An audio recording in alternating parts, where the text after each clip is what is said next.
जय हिंद विद्यार्थियों, मैं रामनाथ पटले इस YouTube चैनल मासब जी में आपका स्वागत करता हूं। विद्यार्थियों, आज के इस कालखंड में हम कक्षा 12वीं अर्थशास्त्र की पाठ्यपुस्तक समष्टि अर्थशास्त्र के अध्याय 1 एवं 2 पर आधारित परीक्षा उपयोगी महत्वपूर्ण वस्तुनिष्ठ प्रश्नों की जानकारी देने जा रहे हैं। तो वीडियो प्रारंभ करने से पहले आपसे आग्रह है, अगर अभी तक आपने हमारे चैनल को सब्सक्राइब नहीं किया है तो जरूर सब्सक्राइब कर लीजिए, साथ ही बेल आइकन को भी क्लिक कर लीजिए, जिससे कि आपको हमारे नए वीडियोस की नोटिफिकेशन प्राप्त होती रहे। तो आइए शुरू करते हैं। समष्टि अर्थशास्त्र के अध्याय 1 समष्टि अर्थशास्त्र एक परिचय। इस इकाई पर कुल 2 अंकों का अधिभार है और दोनों ही अंक वस्तुनिष्ठ प्रश्नों पर है, यानी इस इकाई से 2 वस्तुनिष्ठ प्रश्न परीक्षा में पूछे जाने हैं।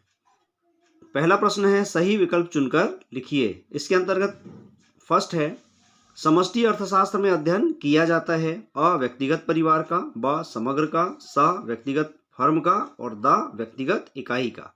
तो यहाँ पर सही उत्तर है ब समग्र का। दूसरा, समूह की बनावट पर ध्यान न देना किस अर्थशास्त्र की प्रमुख समस्या है? तो इसका सही उत्तर है ब समष्टि अर्थशास्त्र।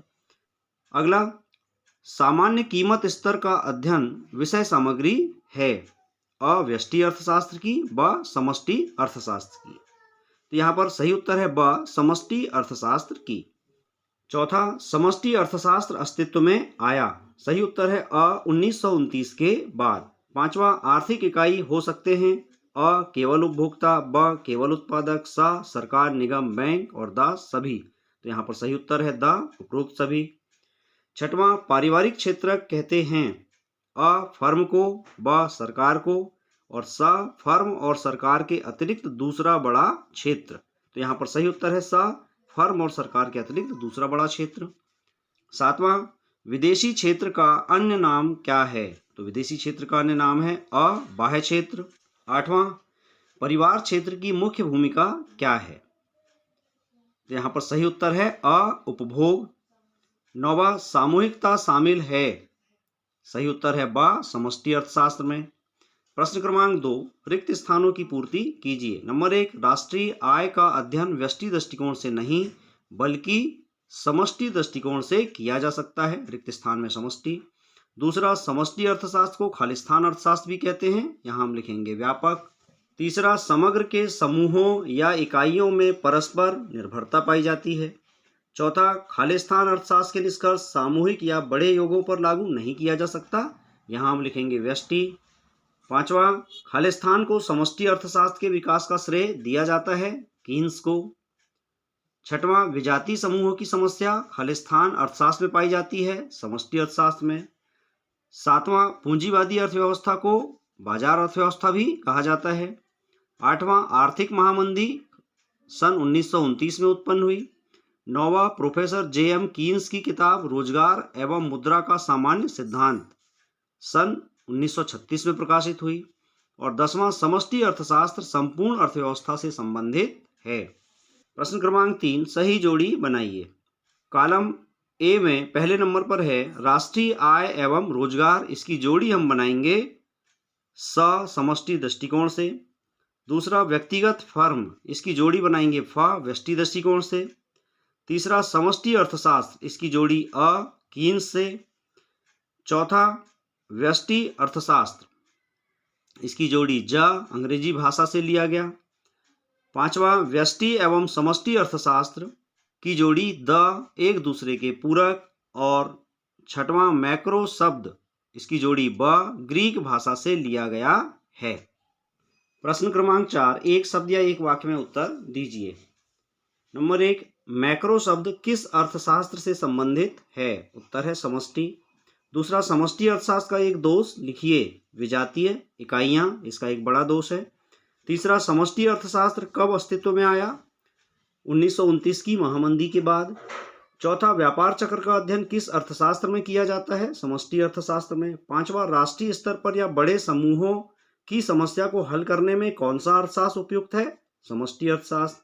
छठवां, व्यष्टि और समष्टि अर्थशास्त्र का एक दूसरे से क्या संबंध है? दोनों परस्पर पूरक हैं। सातवां, आधुनिक अर्थशास्त्र का जनक किसे माना जाता है? एडम स्मिथ को। आठवां, आर्थिक एजेंट किसे कहते हैं?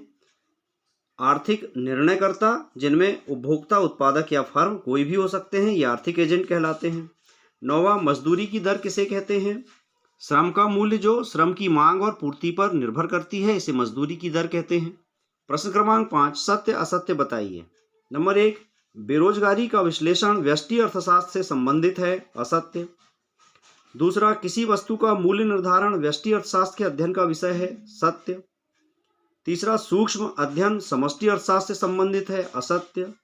चौथा, विजातीय समूहों की समस्या व्यष्टि अर्थशास्त्र में पाई जाती है, असत्य। पांचवा, व्यष्टि और समष्टि अर्थशास्त्र एक दूसरे के प्रतियोगी होते हैं, असत्य।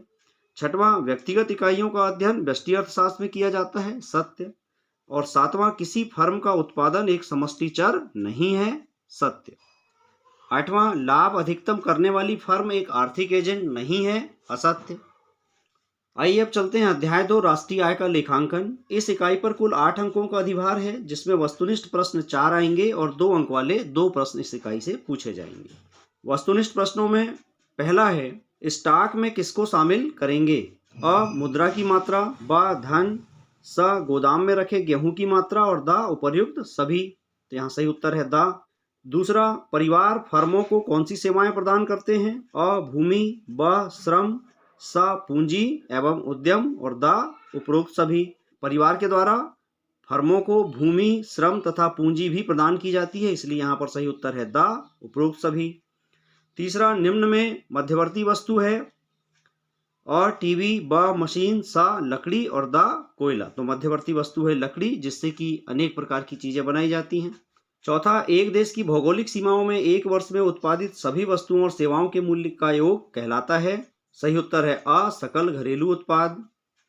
पांचवा, सकल घरेलू उत्पाद की गणना जब वर्तमान कीमतों के आधार पर की जाती है तो कहलाती है। सही उत्तर है ब, मौद्रिक जीडीपी। छठवां, उत्पादन मूल्य की गणना करते समय मूल्य लिया जाता है। सही उत्तर है यहाँ स, अंतिम वस्तु का। सातवां, 3 क्षेत्रीय मॉडल में निम्नलिखित में कौन शामिल है? अ, परिवार, ब, फर्म, स, सरकार और द, उपर्युक्त सभी। तो यहाँ पर सही उत्तर है द, उपर्युक्त सभी। आठवां, घिसावट व्यय किसमें शामिल रहता है? विकल्प अ, जीएनपी एमपी, ब, एनएनपी एमपी, स, एनएनपी एफसी और द, किसी में नहीं। तो इनमें से किसी में भी घिसावट व्यय को शामिल नहीं किया जाता है। नौवां, निम्नलिखित में से कौन सा हस्तांतरण भुगतान नहीं है? विकल्प अ, राष्ट्रीय ऋण पर ब्याज, ब, सेवानिवृत्ति पेंशन, स, वृद्धावस्था पेंशन और द, दान। तो सही विकल्प है ब, सेवानिवृत्ति पेंशन। 10वां, कर्मचारियों के पारिश्रमिक में शामिल होता है? विकल्प अ, नकदी के रूप में मजदूरी और वेतन, ब, किस्म के रूप में मजदूरी और वेतन, स, सेवानिवृत्ति पर पेंशन और द, उपर्युक्त सभी। तो यहाँ सही विकल्प है द, उपर्युक्त सभी।